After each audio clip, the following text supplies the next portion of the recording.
पाठशाला के आज के एपिसोड में हम बात करेंगे सर्वेज की। अब आप जानते हैं कि सर्वे तमाम राज्यों में होते हैं, सर्वे नेशनल लेवल का भी होता है, चुनाव से पहले एग्जिट पोल भी एक तरीके का सर्वे ही है। और क्या यहाँ पर एक ऐसी सी स्थिति होती है कि सर्वे और सच्चाई का फासला बहुत होता है? हमें इसके दायरे बनाने होंगे कि किस संदर्भ में ये सही है और किस संदर्भ में वो सही है। प्रशांत किशोर जी का अगर हम देखें, सी वोटर का जो जून में सर्वे आया कि मुख्यमंत्री की पसंद, तो ये 18% पे है और नीतीश कुमार जी इनके पीछे चले गए। इनकी पॉपुलैरिटी जो है इन सीएम फेसेस की, वो वोटर नंबर्स में तब्दील ना हो, और उसके 3 मुख्य कारण समझेंगे आज हम। मुख्यमंत्री के चेहरे पे आप कुछ परसेंट पे हो, लेकिन जरूरी नहीं कि चुनाव मुख्यमंत्री के चेहरे पे लड़ा जा रहा हो। पंजाब 2022 में क्या हुआ कि हमने देखा, सी वोटर का सर्वे जनवरी में आया, रिजल्ट आया तो आम आदमी पार्टी तो रही 42 पे, मतलब वो 40 से थोड़ा ऊपर ही चली गई। कांग्रेस 23% पे आ गई। जैसे आप देखिए इस टेबल में गैप कितना बड़ा है। दलित, पुअर दलित और रिच दलित 15% और 5% है। मेरे सैंपल में एकदम उलट है। पर एक प्रॉब्लम भी, आप कितने मैट्रिक्स लागू करेंगे? का मतलब ये है कि इस चर्चा में हम आगे बढ़ रहे हैं कि आपने जो सवाल पूछा है वो एकदम वो सवाल है जो क्लासरूम में मुझसे पूछा जाएगा अगर मैं ये प्रेजेंटेशन दूंगा तो।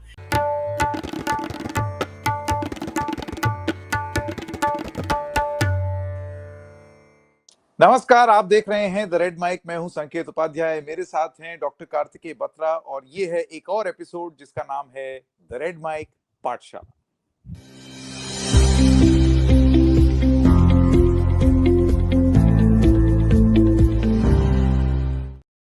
पाठशाला के आज के एपिसोड में हम बात करेंगे सर्वेज की। अब आप जानते हैं कि सर्वे तमाम राज्यों में होते हैं, सर्वे नेशनल लेवल का भी होता है, चुनाव से पहले एग्जिट पोल भी एक तरीके का सर्वे ही है। और ऐसे बहुत सारे पॉलिटिकल सर्वेज हैं जिसमें प्रशांत किशोर को बिहार में और डॉक्टर शशि थरूर को केरल में बहुत ऊंची, मतलब आप ये समझिए कि सर्वे की दुनिया में पदोन्नति मिली है, जिसमें ये माना जा रहा है कि ये टॉल लीडर्स हैं, बड़े नेता हैं। एक सर्वे तो सी वोटर का ही है, प्रशांत किशोर वाला। लेकिन क्या प्रशांत किशोर वाकई इतने बड़े फैक्टर हैं बिहार में? और क्या यहां पर एक ऐसी सी स्थिति होती है कि सर्वे और सच्चाई का फासला बहुत होता है, कि सर्वे भी सही है लेकिन सच्चाई भी अपनी जगह सही है। सर्वे में जो आदमी लोकप्रिय दिख रहा है वो वाकई लोकप्रिय है, लेकिन इतना भी लोकप्रिय नहीं है कि सच्चाई में वो लोकप्रिय दिखे। हो गया ना थोड़ा जलेबी टाइप बात। आइए बस इसी जलेबी को सीधा करने का प्रयास इस कार्यक्रम में करेंगे। डॉक्टर कार्तिकेय बत्रा, आपका बहुत बहुत स्वागत। मैं पहले चाहूंगा कि आप दर्शकों को ये बताएं कि ये क्या सर्वेक्षण है और ये क्या बताते हैं। संकेत, आपने बहुत अच्छा इंट्रोडक्शन दिया कि सर्वे और सच्चाई का गैप, और बिल्कुल सही बात है ये कि दोनों ही सही हो सकते हैं, लेकिन हमें इसके दायरे बनाने होंगे कि किस संदर्भ में ये सही है और किस संदर्भ में वो सही है।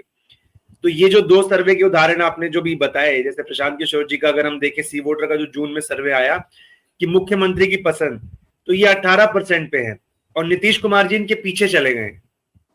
मतलब इतना बड़ा डेवलपमेंट है ये बिहार में। केरल में डॉक्टर थरूर का ये वोट वाइब का सर्वे है।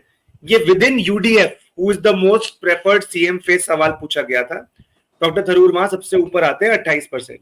ये विद इन यूडीएफ है, प्रशांत किशोर का ओवरऑल में है। ठीक है, तो लेकिन जैसा कि आपने कहा, दोनों ही फाइंडिंग्स बहुत इंटरेस्टिंग है इन दोनों लीडर्स के लिए।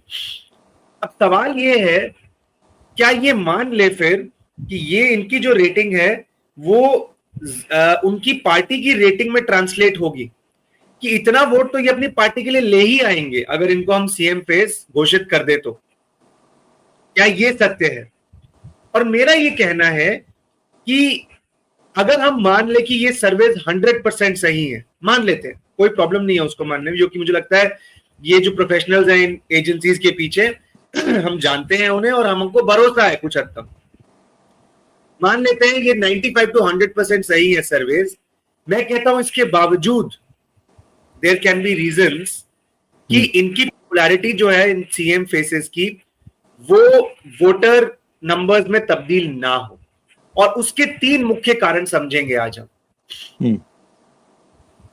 तो मैं चाहूंगा कि एक एक करके हम ये जो 3 फैक्टर्स हैं जो यहाँ पर लिखे भी हुए हैं कि ऐसा क्यों होता है कि सर्वे और सच्चाई में सर्वे भी सही कह रहा है लेकिन सच्चाई भी अपनी हकीकत अलग तरीके से बयान कर रही है। बिल्कुल। तो इन तीनों कारणों के बारे में हम जानेंगे। देखिए, ये एपिसोड इसलिए जरूरी है क्योंकि हम लोग अक्सर सर्वे करने वाली एजेंसीज को या तो रगड़ देते हैं या उन पर लांछन लगता ही है, और सी वोटर के विजिटिंग फेलो होने के नाते डॉक्टर बत्रा इसके आदी भी हैं। तो ऐसे वक्त में सर्वे की सच्चाई और जमीन की सच्चाई को अलग अलग तरीके से समझना कैसे जरूरी है और कैसे ये दोनों ही चीजें अपनी तरफ ठीक तरीके से इशारा कर रही हैं। डॉक्टर बत्रा, 3 वजह। बिल्कुल सही। तो पहली वजह शुरू करेंगे, एक ऐसी वजह जो बहुत ही अंडरस्टैंडेबल है, इंट्यूटिव है, कि देखिए हालांकि मुख्यमंत्री के चेहरे पे आप कुछ परसेंट पे हो, लेकिन जरूरी नहीं कि चुनाव मुख्यमंत्री के चेहरे पे लड़ा जा रहा हो। कि मैं सबसे प्रेफर्ड सीएम फेस हूं अपने राज्य का, लेकिन मान लीजिए मेरी पार्टी ने चुनाव अच्छा नहीं लड़ा, या दूसरी पार्टी ने कोई ऐसा मुद्दा उठा दिया कि मेरा जो सीएम फेस का क्लेम है वो उससे कहीं ना कहीं छोटा पड़ गया। और इसका मैं आपको एक उदाहरण देता हूं। हम जब अगली साइड पे चलेंगे तो पंजाब 2022 संकेत। पंजाब 2022 में क्या हुआ कि हमने देखा, सी वोटर का सर्वे जनवरी में आया, 2 मेन कंपेटिटर्स थे, आम आदमी पार्टी और कांग्रेस। तो इनके अगर आप सीएम फेसेस को जोड़ लें, उनकी रेटिंग को, चन्नी साहब और सिद्धू साहब एक तरफ थे, उनकी रेटिंग को आप जोड़ ले तो 34% बनता है तकरीबन। भगवंत मान और केजरीवाल को जोड़ ले तो तकरीबन 40% बनता है। ऑफ कोर्स अंत में भगवंत मान जब डिक्लेयर हो गए तो वो 40 का उनके पास आ गया, और चन्नी साहब क्योंकि डिक्लेयर्ड सीएम थे तो लगा कि हाँ, कांग्रेस 34-35 पे रहनी चाहिए और आम आदमी पार्टी 40 के आसपास रहनी चाहिए, इन आंकड़ों के हिसाब से। ये जनवरी में हमने जब देखा। 5 में रिजल्ट आया तो आम आदमी पार्टी तो रही 42 पे, मतलब वो 40 से थोड़ा ऊपर ही चली गई। कांग्रेस 23% पे आ गई। मतलब जो उनके मुख्यमंत्री की रेटिंग थी कैंडिडेट्स की, उतना भी वोट शेयर कांग्रेस नहीं ला पाई। अब कारण समझिए इसका, कि उस दौरान कांग्रेस ने बहुत सारे सेल्फ गोल्स किए। चन्नी साहब को मुख्यमंत्री बना दिया, लेकिन आपस में उनकी बात जमी नहीं सिद्धू साहब से, और कांग्रेस अंत तक आते आते एक कहीं ना कहीं एक सेल्फ डिस्ट्रक्टिव मोड में चली गई, और आम आदमी पार्टी को एक फ्री पास मिल गया तकरीबन। और इस वजह से ये इतना कॉन्ट्राडिक्टरी रिजल्ट आया। तो कहने का मतलब है, आज की स्थिति जहां किसी व्यक्ति को 18% मिल रहा है सीएम फेस का, क्या वो 3 महीने बाद उनकी पार्टी को हम ये मान ले कि 18% तो वोट आएगा ही? ये जरूरी नहीं। मैं डॉक्टर बत्रा, आपकी बात से जो मुझे समझ में आ रहा है, और फिर यहाँ पर एक चीज और भी होती है, ये एक तरीके के ट्रैकिंग सर्वे हैं। Yes. और सर्वे अगर हो रहा है तो सर्वे ये कह करके हो रहा है कि आज की परिस्थिति में yes. आज वोटर के दिमाग में ये चीज है। yes. 2 महीने बाद वोटर के दिमाग में क्या होगा, इलेक्शन से पहले क्या होगा, इलेक्शन हो जाने के बाद क्या होगा। तो yes. आपको नहीं लगता है कि ये सर्वेक्षण करने वालों की तरफ से भी, और ये जरा आपकी भी आलोचना है, सुन लीजिएगा, ये ट्रैकिंग सर्वे का फिर मतलब क्या हुआ? अगर आप मूड स्विंग और मूड चेंज बता रहे हैं तो फिर ये तो बड़ी ऑब्वियस सी बात है। तो आज पीके ऊपर हैं या शशि थरूर ऊपर हैं, इसके फिर मायने क्या रह जाते हैं? अल्टीमेटली तो फैसला तब होगा ना। नहीं, ये आपने अच्छा सवाल पूछा। मैं सी वोटर के हिसाब से बताता हूँ, क्योंकि सी वोटर का मुझे सिस्टम बेहतर पता है। C voter I think one of the few agencies है जो डेली ट्रैकर चलाते हैं। अब डेली ट्रैकर को पब्लिश करना जरूरी नहीं है, वो न्यूज चैनल्स के साथ जो करार होता है उसके अनुसार वो पब्लिकेशन होती है। लेकिन अगर आप एक पॉलिटिक्स के स्टूडेंट हैं तो आप देखना चाहते हैं कि वो ट्रेंड किस तरफ जा रहा है। अभी हम देख रहे हैं कि ट्रेंड इस तरफ जा रहा है कि तेजस्वी यादव का रेटिंग थोड़ा सा डाउन जा रहा है और प्रशांत किशोर का ऊपर जा रहा है। इसका मतलब कहीं ना कहीं एक सेंटिमेंट है कि कुछ युवा वोटर ऐसे हैं जो तेजस्वी यादव से अभी इतने खुश नहीं है, वो पीए की तरफ देख रहे हैं। हम ये नहीं कह रहे कि इलेक्शन में ये हो जाएगा, ये इंटरप्रिटेशन मीडिया में चलती है, ये इंटरप्रिटेशन जो उस इंफॉर्मेशन के कंज्यूमर्स हैं उनमें चलती है। हम लोग इसका मतलब ये हुआ कि चुनाव से एकदम पहले अभी पीके में people are showing an element of interest.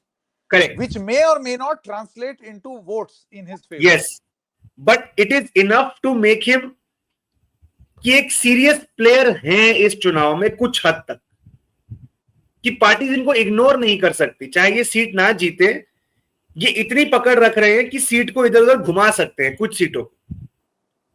तो ये तो अपने आप में एक फाइंडिंग है ना संकेत, और ये तब तक नहीं आती जब तक आप डेली ट्रैक नहीं करते। तो हम ये तो नहीं कह रहे कि ओवैसी साहब इस पोजीशन में है, क्यों नहीं है, क्योंकि डेटा हमको नहीं बता रहा, डेटा हमें बता रहा है कि पीके उस पोजीशन में है। तो मुझे लगता है there is value in having daily trackers, but हाँ एक वाइल्ड सर्वे कर दे अगर हम और बोले कि ये सरकार बनने वाली है, ये उनकी पसंद है, तो उसमें मुझे लगता है कि वो शायद थोड़ा सा सही नहीं होगा। आपको ट्रेंड ट्रैक करना है, और इलेक्शन से पहले फिर आपको देखना है कैंडिडेट सिलेक्शन होती है, पार्टी की स्ट्रेटेजी होती है, कम्युनिकेशन स्ट्रेटेजी होती है, मुद्दे कौन से उठाए जा रहे हैं, सामने वाला चुनाव कैसा लड़ रहा है, ये सब जब मिलता है तब चुनाव का रिजल्ट सामने आता है जी। तो कई बार बोला गया है कि आप तो कुछ जानते ही नहीं है, आप तो एंड में आके बात को ओपन एंडेड छोड़ देते हैं कि अगर ये हो गया तो वो हो जाएगा। तो मैं तो उस पर स्टिक करूंगा, क्योंकि अंत तक चुनाव के आखिरी 2 दिन तक पार्टियां लगी रहती हैं चीजों को बदलने में जमीन तो पर। मेरा तो यही कहना है ना डॉक्टर बत्रा, देखिए फिर एक आलोचना है, उसके बाद हम आगे बढ़ेंगे। आलोचना ये है कि जब बाद में ही फैसला होना है तो अभी से आप ट्रैक करके क्या हासिल करेंगे?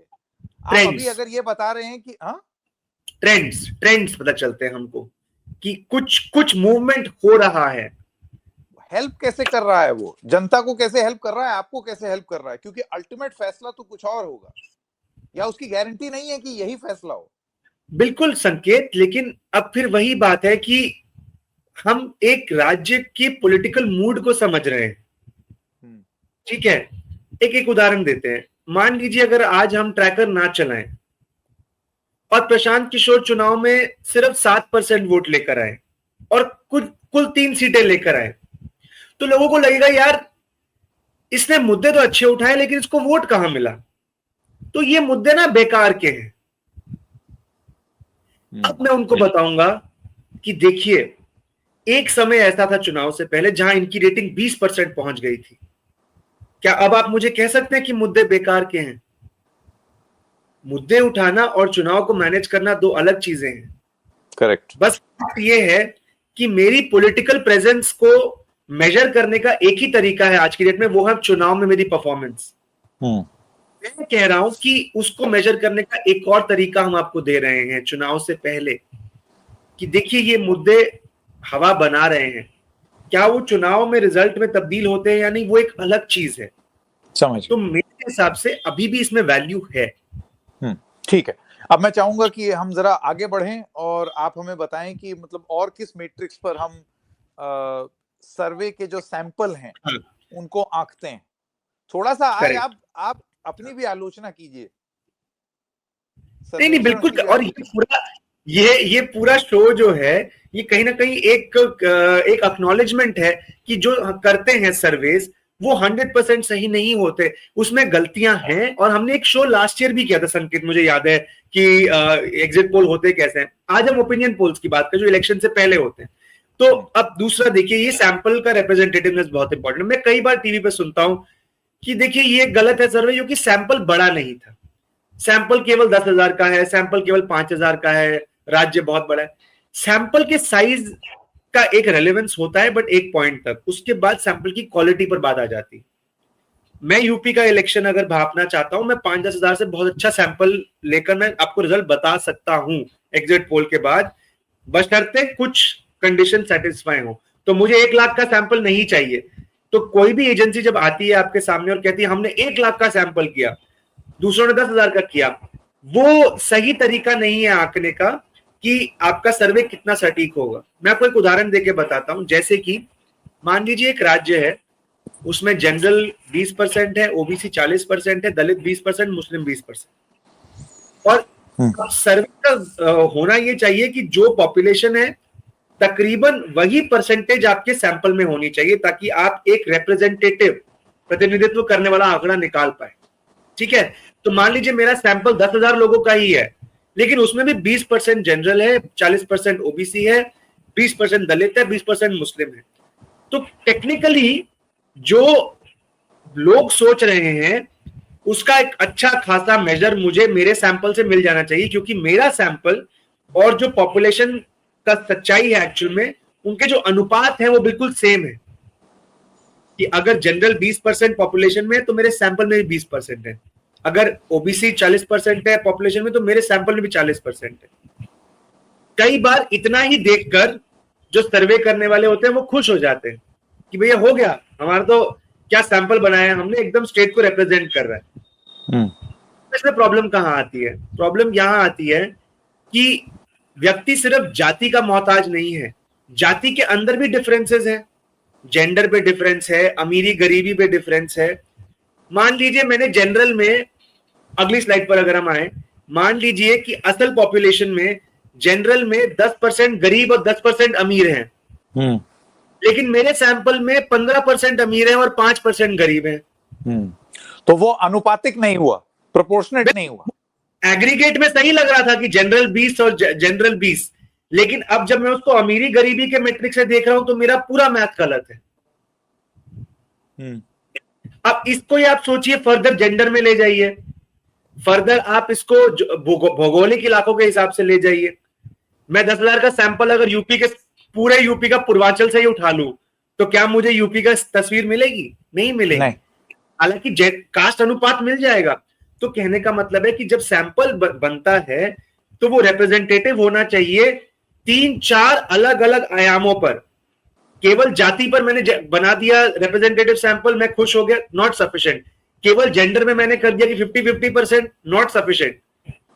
मुझे 3-4 वो आयाम देखने हैं जो इंपॉर्टेंट है उस राज्य के लिए। जाति हो सकती है, धर्म हो सकता है, जेंडर हो सकता है, आपका इनकम लेवल हो सकता है, और उन सारे आयामों पर मुझे बैलेंस होना पड़ेगा कि हाँ, जो पॉपुलेशन है वही सैंपल मेरा सर्वे, वही अनुपात मेरे सर्वे सैंपल में है। अब जैसे आप देखिए इस टेबल में गैप कितना बड़ा है, दलित, पुअर दलित और रिच दलित 15% और 5% है, मेरे सैंपल में एकदम उलट है, 7% 13%। अब अगर मान लीजिए जो रिच दलित है, they are more likely to vote for BSP, मान लीजिए, तो मेरे सैंपल में बीएसपी का वोट शेयर बढ़ जाएगा। लेकिन एक्चुअल में सत्य में तो रिच दलित सिर्फ 5% है, पुअर दलित 15% है। असल वोट में शायद वो दलित बीजेपी या कांग्रेस को चले जाएंगे। समझ गया। आप मेथोडोलॉजी समझा रहे हैं और मुझे ये बखूबी समझ में आया कि आप क्या करना चाह रहे हैं, लेकिन यहां पर एक प्रॉब्लम भी है।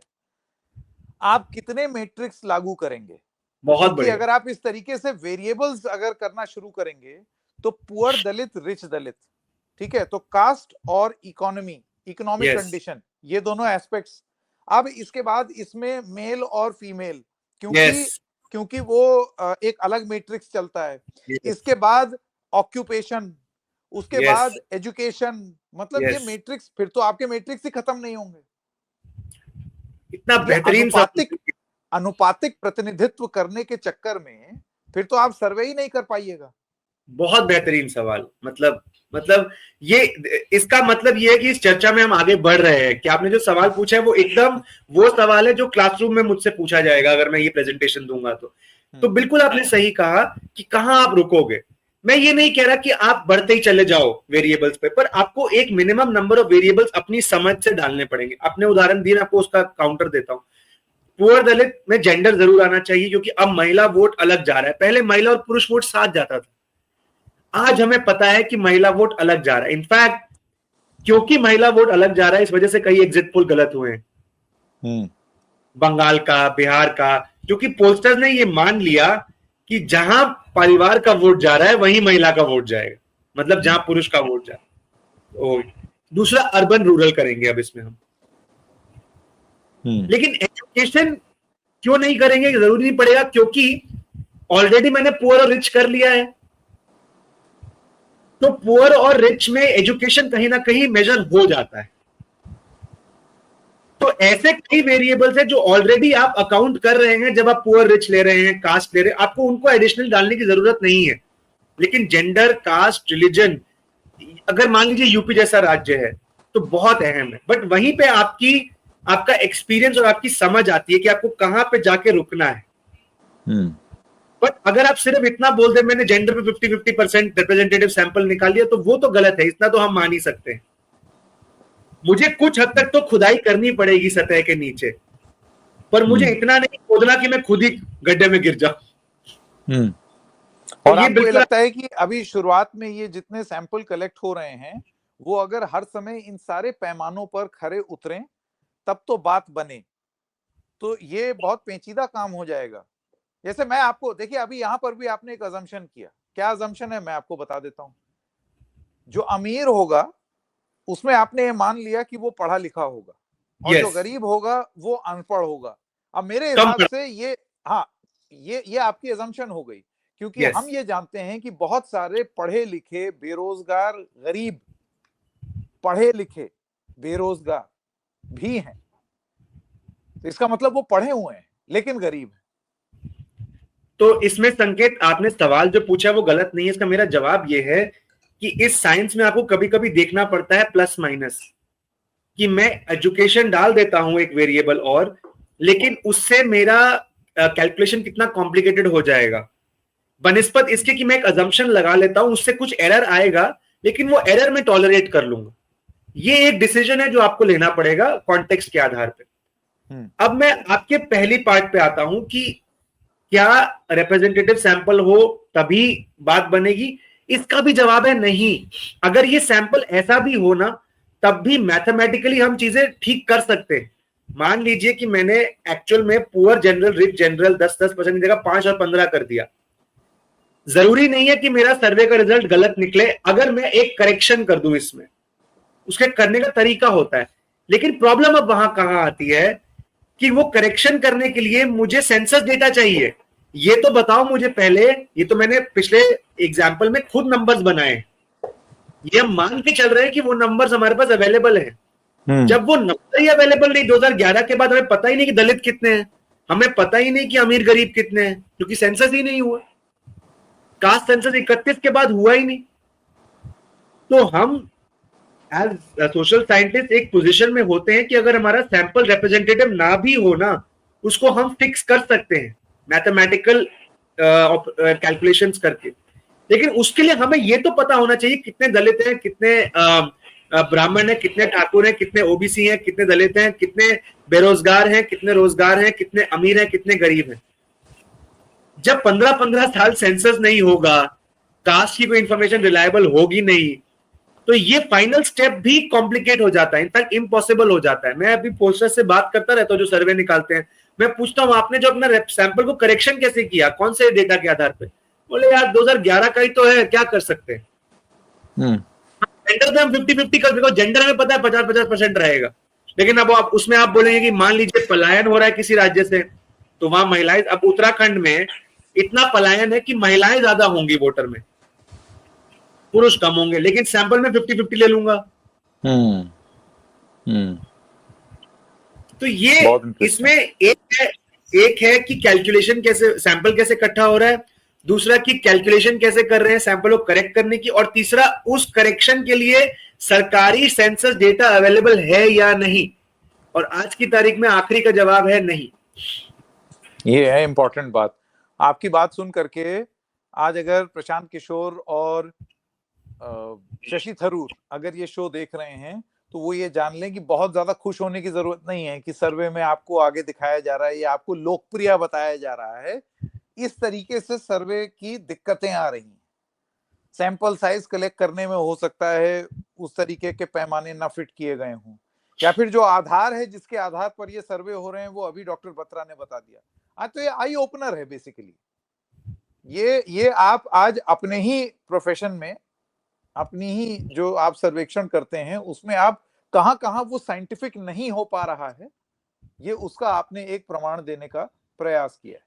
मैं अब चाहूंगा कि हम अपने अगले प्रेजेंटेशन पर जाएं। जी, वोटर टर्नआउट कि ओपिनियन पोल, हाँ, कि ओपिनियन पोल जो है वो आप कर तो रहे हैं, लेकिन उसके बाद जब चुनाव होगा उसमें कितने वोटर वाकई आ करके वोट किए। मैं बैठ के ज्ञान बहुत दूं, लेकिन फिर मैं वोट ही ना करूं तो। यस। और ये देखिए, आपने जो 2 नाम लिए उसमें मुझे ये तो पता है प्रशांत किशोर को ये सब मालूम होगा। वो तो ये सब कर चुके हैं, तो मुझे लगता है कि उनको तो, डॉक्टर थरूर को भी होगा, वो भी बहुत समय से राजनीति कर रहे हैं। खैर, ये आपने जो बताया संकेत, ये कहां से हमारे पास आया, ये कॉन्सेप्ट 2023 मध्य प्रदेश, जब सी वोटर के सारे सर्वे कह रहे थे कि कांग्रेस अभी भी आगे है, आगे है, आगे है, और अंत में जाके देखते हैं कि बीजेपी ने स्वीप कर दिया एकदम चुनाव। और उसका जब हमने आंकड़े समझे तो हमने ये पाया कि टर्नआउट मैनेजमेंट बीजेपी का बहुत अच्छा था। मैनेजमेंट का मतलब कुछ गलत नहीं, इसमें यह था कि लोगों को निकाल के लाना बूथ तक कि आइए वोट करिए हमारे, वो बीजेपी का बहुत अच्छा था। अब इसमें एक एलिमेंट वो वोटर रोल का भी आ जाता है, जो बिहार में कंट्रोवर्सी चल रही, टर्नआउट। मैं बताऊंगा कैसे। तो ये दो चीजें ध्यान में रखेंगे और फिर उसको जोड़ेंगे बाद में। इसमें एक एग्जांपल लेते हैं संकेत कि ये कोई राज्य है जहां पे हमने एक पोल किया और हमने पाया, अभी हम सिर्फ जेंडर पे बात करें, अभी हम कास्ट एजुकेशन पे, जेंडर पे बात करते हैं सिर्फ, सिंपल। पुरुषों में बीजेपी ज्यादा पसंद है, 4 परसेंटेज पॉइंट, मतलब 44 बीजेपी, कांग्रेस 40। और महिलाओं में बीजेपी 40 और कांग्रेस 43। तो मतलब पुरुषों में बीजेपी की लीड है तकरीबन 4 परसेंटेज पॉइंट, और महिलाओं में कांग्रेस की लीड है 3 परसेंटेज पॉइंट। ठीक, अगर पुरुष और महिला सेम अनुपात में वोट करने निकले तो बीजेपी को ये चुनाव जीत जाना चाहिए। हम सहमत है इस बात से? क्योंकि बीजेपी की लीड 4 परसेंटेज पॉइंट है पुरुषों में, कांग्रेस की केवल 3 परसेंटेज पॉइंट है महिलाओं में। तो अगर 100 पुरुष और 100 महिलाएं निकलें तो जो कांग्रेस बीजेपी का वोट है वो ज्यादा होगा, क्योंकि बीजेपी के पास आएंगे 84 वोट और कांग्रेस के पास आएंगे 83 वोट। लेकिन अब अगर टर्नआउट ऐसे बनता है कि महिलाएं ज्यादा निकल कर आती हैं, जो कि हम अगली स्लाइड में हमने दिखाया है कि मान लीजिए महिलाओं का टर्नआउट पुरुषों से काफी ज्यादा है, कि महिलाएं 85% बाहर आ रही हैं और पुरुष 60%, तो कांग्रेस चुनाव जीत जाएगी ये वाला। कैलकुलेशन भी दिखाया हुआ है कि अगर महिलाओं का टर्नआउट 85% और पुरुषों का 60% है, हालांकि पुरुषों में बीजेपी की बड़ी लीड है बनिस्बत कांग्रेस की महिलाओं में, क्योंकि महिलाएं ज्यादा बाहर आ गई, इसीलिए कांग्रेस 41.8% और बीजेपी 41.7%।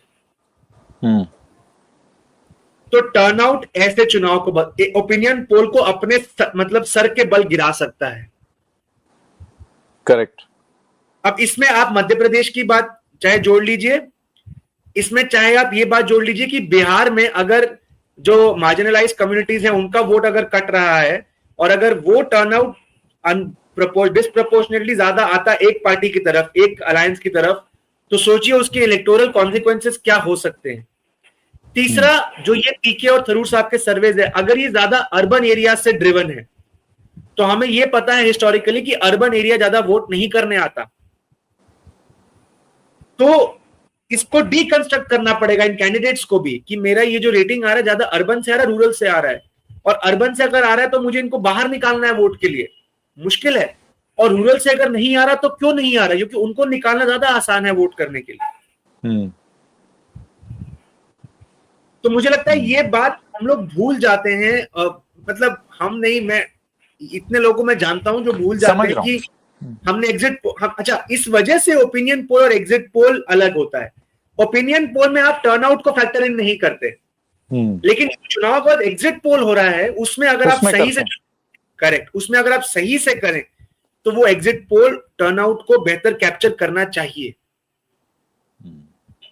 उसमें भी क्या होता है कि आखिरी 2 घंटे में बहुत पोलिंग हो गई, और क्योंकि टीवी की डेडलाइन थी 5 बजे की, हमने पहले ही रिजल्ट दे दिया, ये सब भी तिगड़म होते हैं, तो आप बेहतर जानते हैं मुझसे। तो टर्नआउट एक ऐसा वेपन है पार्टीज के पास, जो पिछले कुछ सालों में जो मुझे बहुत, मतलब मेरे लिए एक रेवलेशन रहा है, जिससे ये सारे पिछली एक्सपेक्टेशंस को सर के बल गिराया जा सकता है। बहुत डिटेल में सर्वे को किस तरीके से देखा जाए, सर्वे की सच्चाई क्या है, और प्रशांत किशोर और डॉक्टर शशि थरूर दोनों ही राजनेता हैं। एक का डिप्लोमेटिक बैकग्राउंड, दूसरे का एनालिटिकल बैकग्राउंड, तो दोनों को ही ये समझ में आ रहा होगा कि भले ही हमको बड़ा अच्छा दिखाया जा रहा हो, लेकिन जरा संभल के, जरा बच के, बहुत ज्यादा उड़ने की जरूरत नहीं है। जैसे कि खुद आज इंडस्ट्री के इनसाइडर डॉक्टर कार्तिकेय बत्रा ने बहुत डिटेल में आप लोगों को बताने की कोशिश की है। सर्वे, सच्चाई और मैथ्स आप लोगों के सामने प्रस्तुत कर दिया। डॉक्टर बत्रा, बहुत बहुत धन्यवाद हमारे साथ जुड़ने के लिए। दर्शकों, आपका भी फिर मिलेंगे, तब तक के लिए नमस्कार।